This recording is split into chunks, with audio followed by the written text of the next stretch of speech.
Hi friends, this is your accounting teacher Anjali. Welcome back to my channel Conceptual Study with Anjali. आज हम start करेंगे basic accounting terms. ये terms आप through out the syllabus use करेंगे तो इन्हें बहुत ध्यान से समझिएगा। इन केस अगर फिर भी कोई डाउट रह जाता है तो आप मुझे मैसेज कर सकते हैं। I will explain you again. सबसे पहले देखते हैं बिजनेस एंटिटी या एंटरप्राइज क्या होता है। देखिए, बिजनेस एंटिटी जैसा कि हमें इसके नाम से समझ आ रहा है, ये एक ऑर्गेनाइजेशन है जिसका जो पर्पस है वो बिजनेस करना है। तो बिजनेस करना है, दैट मीन्स प्रॉफिट कमाना है। दूसरा, बिजनेस ट्रांजैक्शन। बिजनेस ट्रांजैक्शंस क्या होती हैं? फाइनेंशियल ट्रांजैक्शन होती हैं जिसमें कि इन्वॉल्वमेंट होता है एक्सचेंज ऑफ गुड्स का, सर्विसेज का या मनी का। उसके बाद आता है अकाउंट। देखिए, जो बिजनेस ट्रांजैक्शंस होती हैं उन सभी को रिकॉर्ड किया जाता है। तो एक हेड की जो ट्रांजैक्शन है उसे एक पर्टिकुलर जगह पे नोट किया जाता है जिससे हम अकाउंट कहते हैं। Then capital. Capital is the amount invested by the owners. अगर मैं प्रोप्राइटरशिप की बात करूं तो यहाँ पर प्रोप्राइटर ओनर है। अगर मैं पार्टनरशिप की बात करूं तो यहाँ पर जो पार्टनर्स होते हैं उन्हें ओनर कहते हैं। हम जब कंपनी की बात करते हैं तो वहाँ पर हम शेयर होल्डर्स वर्ड यूज़ करते हैं, बिकॉज जो अमाउंट वहाँ पे लगाया गया है वो शेयर होल्डर्स ने लगाया है। उसके बाद नेक्स्ट आता है हमारा ड्राइंग्स।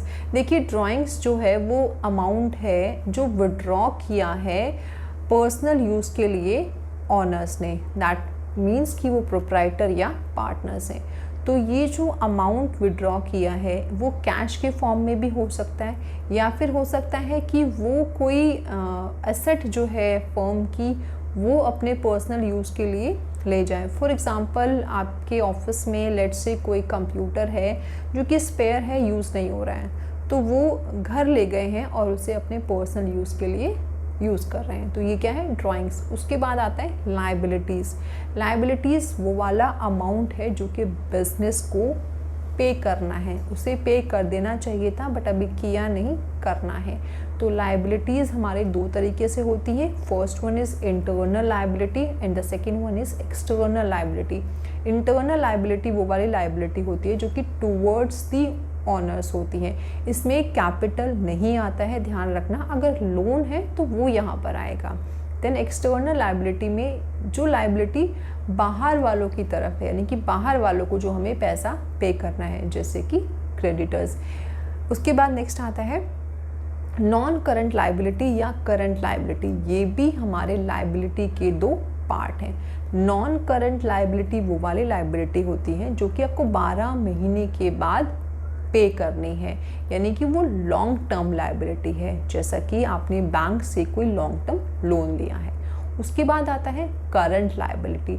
करंट लायबिलिटी वो लायबिलिटीज़ होती हैं जो कि आपको विद इन 12 मंथ्स पे करनी है। फॉर एग्जांपल, आपके क्रेडिटर्स हो गए। देखिए, ये ध्यान रखिएगा कि हम जो है नॉन करंट जो लायबिलिटीज़ होती हैं उनको लॉन्ग टर्म लायबिलिटीज़ भी कह देते हैं। उसके बाद आता है असेट्स। देखिए, असेट्स जो हैं वो प्रॉपर्टीज़ हैं जो कि ओन की गई हैं बिजनेस के द्वारा।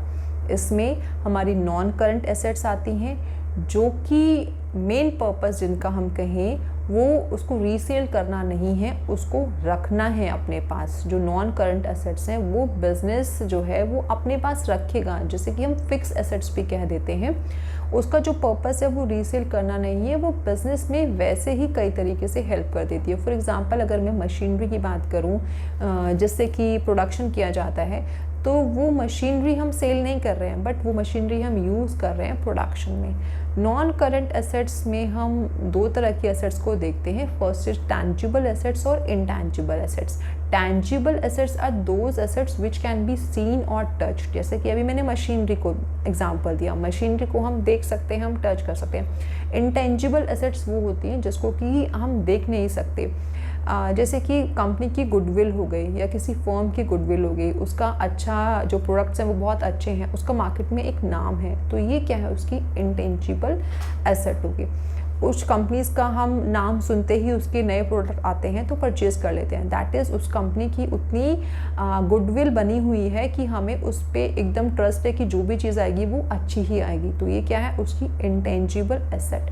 देन आता है करंट एसेट्स। करंट एसेट्स जो होती हैं वो रखी जाती हैं फॉर द पर्पस रीसेल, जिससे कि हम कहते हैं हमारा गुड्स हो गए, हम गुड्स को परचेज़ करते हैं उसके बाद सेल कर देते हैं। अगर हम किसी रिटेल बिजनेस की बात कर रहे हैं, किसी होलसेल बिजनेस की बात कर रहे हैं, जहाँ पर कि जो उनका काम है वो क्या करना है, ट्रेडिंग करना है, परचेज़ करके सेल कर देना है, तो ये क्या है कि वो जो एसेट को है छोटे टाइम के लिए रखा गया। कैश भी हमारा करंट एसेट में आता है। उसके बाद थर्ड आता है फिक्टिशियस एसेट। देखिए फिक्टिशियस एसेट्स वो एसेट्स हैं जो कि एक्चुअल में एसेट्स नहीं हैं, ये लॉसेस हैं, बट इसको हम क्या कर रहे हैं कि एक साल में राइट ऑफ ना करके आगे आने वाले 2-3 सालों में इसको राइट ऑफ करते हैं। जैसे कि डिफर्ड रेवेन्यू एक्सपेंडिचर में हमारा आता है एडवर्टीजमेंट एक्सपेंसेस। देखिए अगर एडवर्टीजमेंट हमने इस साल किया है तो उसका जो बेनिफिट है वो हमें आगे आने वाले कई सालों तक यूज़ होगा, तो ये हमारा किस में आता है, फिक्टिशियस एसेट में आता है। देन उसके बाद नेक्स्ट देखिए रिसीट्स। देखिए रिसीट्स हमारी दो तरह की होती हैं। The first one is revenue receipts and the second one is capital receipts. Revenue receipts वो वाली होती हैं जो कि हमें सेल ऑफ गुड्स से हुई हैं, सर्विसेज हुई हैं। इसका मतलब हम जिस चीज़ का बिजनेस कर रहे हैं उसकी जब हम सेल कर रहे हैं तो उससे जो अमाउंट आ रहा है वो हमारा रेवेन्यू रिसीट्स होता है। कैपिटल रिसीट्स वो होती हैं जो कि हमारे रेवेन्यू नेचर का नहीं है, या हम कहें रिकरिंग नेचर का नहीं है, वो कभी कभी हो गया। फॉर एग्जांपल कोई अगर हमने फर्नीचर बेच दिया या मशीनरी बेच दिया तो उससे जो अमाउंट मिला वो क्या है, वो कैपिटल रिसीट है। देन उसके बाद आता है एक्सपेंडिचर। एक्सपेंडिचर भी हमारे दो तरीके के होते हैं, रेवेन्यू एक्सपेंडिचर और एक कैपिटल एक्सपेंडिचर। साथ ही साथ इसमें एक और एक्सपेंडिचर आता है जिसे कि हम डिफर्ड रेवेन्यू एक्सपेंडिचर कहते हैं, जैसा कि मैंने अभी आपको समझाया था। रेवेन्यू एक्सपेंडिचर वो वाले एक्सपेंडिचर हैं जो कि हम परचेज़ करने में गुड्स और सर्विसेज को इनकर कर रहे हैं। दैट मीन्स जो हमारा लाइन ऑफ एक्टिविटी है उसमें जो हमारा जो बिज़नेस है उसका जो मेन फंक्शन है उसमें अगर हम कुछ सेल या परचेज़ करने के लिए कर रहे हैं तो वो रेवेन्यू एक्सपेंडिचर। कैपिटल एक्सपेंडिचर वो होते हैं जो कि हमने फॉर एग्जांपल कोई असेट परचेज़ की है, जैसे कि मशीनरी परचेज़ की है। ये एक्सपेंडिचर वो होते हैं जो कि रेगुलर नहीं होने वाले बिजनेस में कभी कभी होते हैं, और ये मेन जो क्या है कि हम कोई असेट परचेज़ कर रहे हैं तो उस केस में जब कोई एक्सपेंडिचर होता है तो उसे हम कैपिटल एक्सपेंडिचर कहते हैं। इसके बाद आता है expenses. Expenses are the amount spend to earn revenue. Revenue को अर्न करने के लिए जो अमाउंट हमने स्पेंड किया है उसे एक्सपेंसेस कहते हैं। देन उसके बाद आता है रेवेन्यू। रेवेन्यू क्या है, it is gross inflow of cash और receivables in normal course of business. यानी कि हम जो नॉर्मल बिजनेस कर रहे हैं उसमें अगर हमें कैश आ रहा है या अमाउंट आने वाला है तो वो हमारा रेवेन्यू है। इनकम होता है surplus of revenue over expenses. देखिए ये टर्म्स में ना कई बार कन्फ्यूजन हो जाता है, कोई बात नहीं, ये बहुत नॉर्मल है। आपको धीरे धीरे जब हम आगे डिटेल में पढ़ेंगे तो ये अपने आप क्लियर हो जाएगा।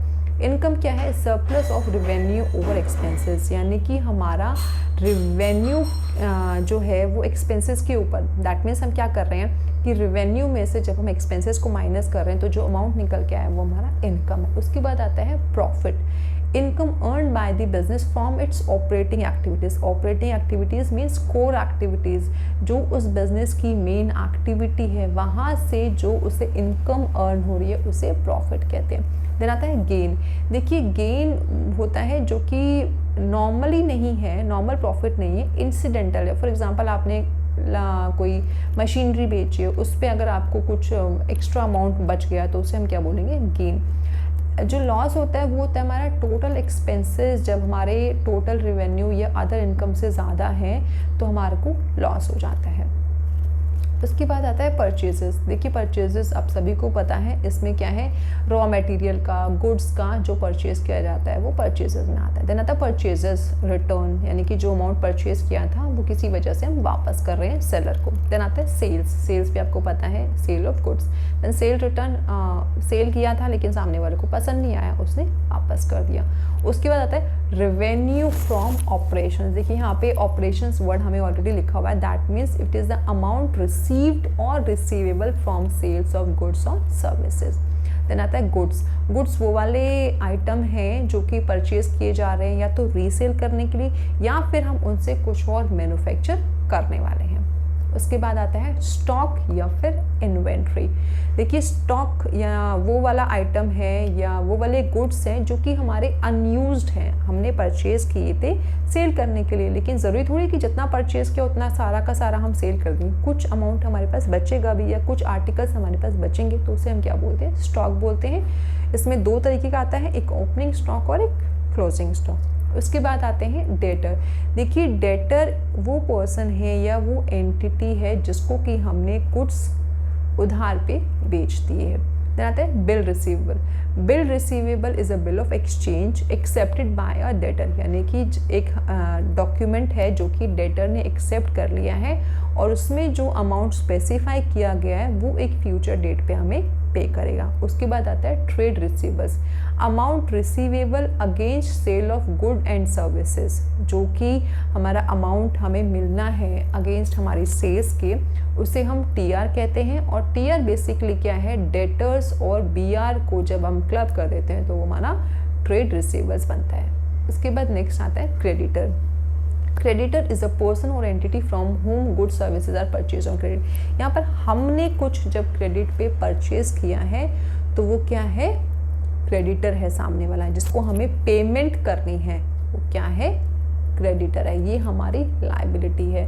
सो क्रेडिटर डेटर में यूजुअली कन्फ्यूजन हो जाता है, बस ध्यान रखना क्रेडिटर कब है, जब हमने कुछ माल परचेज किया है क्रेडिट पे। देन उसके बाद आता है bill payable. Bill payable bill of exchange accepted by the person और entity, the amount specified in it is payable, यानी कि हम इसमें जो अमाउंट है वो एक फ्यूचर डेट पे करेंगे। देन आता है ट्रेड पेबल्स। ये सेम वही है जैसा हमने अभी डेटर्स के केस में डिस्कस किया था। यहाँ पर क्या है, total of creditors and bill payable. Then उसके बाद आता है cost. Cost is a expenditure incurred on a product service activity, यानी कि जो हमने अमाउंट इनकर कर दिया है किसी प्रोडक्ट पे, किसी सर्विस पे, उसे हम क्या बोलते हैं, कॉस्ट। देन उसके बाद आता है voucher. Voucher is an evidence of transaction having taken place. जैसे कि कोई भी अगर एंट्री हुई है बिजनेस में, कोई भी ट्रांजेक्शन हुई है तो उसके अगेंस्ट एक वाउचर बनाया जाता है जो कि एविडेंस है कि यस बिजनेस में ये ट्रांजेक्शन इनकर हुई है। देन उसके बाद आता है discount. Discount is the reduction in price of goods sold. जो गुड्स बेचे गए हैं उसके प्राइस में जब रिडक्शन होता है तो उसको हम बोलते हैं डिस्काउंट। अब डिस्काउंट को हम दो तरीके से देख सकते हैं, एक होता है ट्रेड डिस्काउंट और दूसरा होता है कैश डिस्काउंट। देखिए ट्रेड डिस्काउंट जो है, ये जो सेलर है वो पहले ही डिस्काउंट दे देता है। लेट्स से आप किसी शॉप पे गए, आपने बोला कि मेरे को 100 आइटम्स लेने हैं, आप मुझे बेस्ट क्या दोगे। अब उसने सोचा ओके 100 आइटम्स लेने, यूजुअली तो मैं एक आइटम 10 पे देता हूँ, लेकिन आपको 100 लेने हैं तो मैं 9 पे दे देता हूँ। तो ये जो 1 रुपये उसने माइनस किया, ये ट्रेड डिस्काउंट है। कैश डिस्काउंट क्या होता है कि आपने डीलिंग कर ली है, उसने बोला कि अगर आप ये पेमेंट मुझे 2 दिन पहले दे दोगे या मुझे कैश में पेमेंट दे दोगे तो मैं आपको जो है 10% डिस्काउंट दे दूंगा। अब यहाँ पर ना कैश डिस्काउंट से हमारे दिमाग में हो जाता है कि कैश पेमेंट कर रहा है तो ये डिस्काउंट है। नहीं, कैश पेमेंट बेसिकली क्या होता है कि जब आप अर्ली पेमेंट कर रहे हो या टाइम पे पेमेंट कर रहे हो तो वो एक छोटा सा डिस्काउंट आपको ऑफर कर देता है। लेट से आपको 10 लाख की पेमेंट करनी है, उसने बोला कि अगर आप टाइम पे पेमेंट करोगे या इस दिन पेमेंट कर दोगे तो आप मुझे 9,90,000 पे कर देना। ठीक है। उसके बाद आता है बैड डेट्स। देखिए बैड डेट्स जो है वो वाला अमाउंट है जो कि अब आपको अपने डेटर से नहीं मिलने वाला। आपको डेटर से अमाउंट आना था लेकिन अब वो नहीं मिलेगा, डेटर ने मना कर दिया, डेटर आपको मिल नहीं रहा है, XYZ कुछ भी रीज़न हो सकता है। इट इज़ अ अमाउंट जो कि अब आप रिकवर नहीं कर सकते अपने डेटर से और ये बिजनेस के लिए लॉस होता है। देन था insolvent. Insolvent is a person जो कि अब अपने जो डेट्स हैं यानी कि जो उसका उधार है उसकी पेमेंट नहीं कर सकता। सॉल्वेंट मीन्स अ पर्सन जो कि अपना जो भी डेट है उसको बहुत इजीली पे कर सकता है। ठीक है, यानी कि सॉल्वेंट है जो पे कर सकता है, इंसॉल्वेंट जो पे नहीं कर सकता। देन उसके बाद आता है बैलेंस शीट। देखिए बैलेंस शीट क्या एक स्टेटमेंट है जिसमें कि हम एसेट्स और लाइबिलिटीज़ का बैलेंस शो करते हैं। देन आता है फाइनेंशियल स्टेटमेंट्स और फाइनल अकाउंट्स। फाइनेंशियल स्टेटमेंट्स जो होती हैं वो वाली स्टेटमेंट्स होती हैं जो कि ईयर एंड में तैयार की जाती हैं जिससे कि हम डिटरमाइन करते हैं financial position and financial strength of a business. उसके बाद आता है बुक वैल्यू। देखिए बुक वैल्यू वो वाला अमाउंट होता है जिस पे कि कोई भी एक आइटम हमारे बुक्स ऑफ अकाउंट में दिखाया जाता है। देन आता है books of accounts. Books of accounts वो वाला अकाउंट्स हैं, या हम कहें कि वो अकाउंट्स हैं जहाँ पर कि हम जो भी ट्रांजैक्शंस हैं बिजनेस की वो रिकॉर्ड करते हैं या ट्रांसफ़र करते हैं। Credit right side of an account, debit left side of an account. ये कैसे क्या होता है आगे वाली वीडियोज़ में देखेंगे। देन उसके बाद आता है हमारा डेप्रिसिएशन। देखिए डेप्रिसिएशन क्या होता है, कोई भी असेट है वो हमेशा सेम वैल्यू पे नहीं रहने वाली, उसकी वैल्यू कुछ ना कुछ कम होती है, एक्सेप्ट आपकी जो प्रॉपर्टी होती है वो। उसके अलावा जो भी एसेट हैं, कंप्यूटर्स हो गया, फर्नीचर हो गया, मशीनरी होगी, वो जैसे जैसे आप उसको यूज़ करते हैं तो नॉर्मल उसमें कुछ ना कुछ लगा रहता है, कभी कुछ टूट जाता है, कभी कुछ टूट जाता है, तो over a period of time उसकी जो वैल्यू है वो ख़त्म हो जाती है। तो वो जो ग्रेजुअल जो डिक्रीज़ है, जो वो धीरे धीरे जो उसकी वैल्यू कम हो रही है, उसे हम बोलते हैं डिप्रिसिएशन। द लास्ट में आता है एंट्री। एंट्री क्या है, recording of event transaction in books of account, यानी कि जो भी ट्रांजेक्शन्स को जो हम रिकॉर्ड कर रहे हैं उसे हम बोलते हैं एंट्री। फ्रेंड्स मैंने यहाँ पर जितनी भी बेसिक इंपॉर्टेंट टर्म्स थी वो सारी की सारी ऑलमोस्ट कवर कर दी है। फिर भी अगर कोई रह गई है तो आप मुझे बता दीजिएगा, मैं अलग से एक वीडियो बना के वहाँ पे पोस्ट करूँगी। Thank you friends for watching my video. मैं एक बार फिर आपसे रिक्वेस्ट करूँगी मेरी वीडियोज़ को लाइक शेयर सब्सक्राइब करते रहिए। सब्सक्राइब उसके लिए जो पहली बार मेरे चैनल पे आए हैं, साथ ही साथ आपको बेल आइकन भी प्रेस करना है सो दैट मेरी किसी भी वीडियो का नोटिफिकेशन आपसे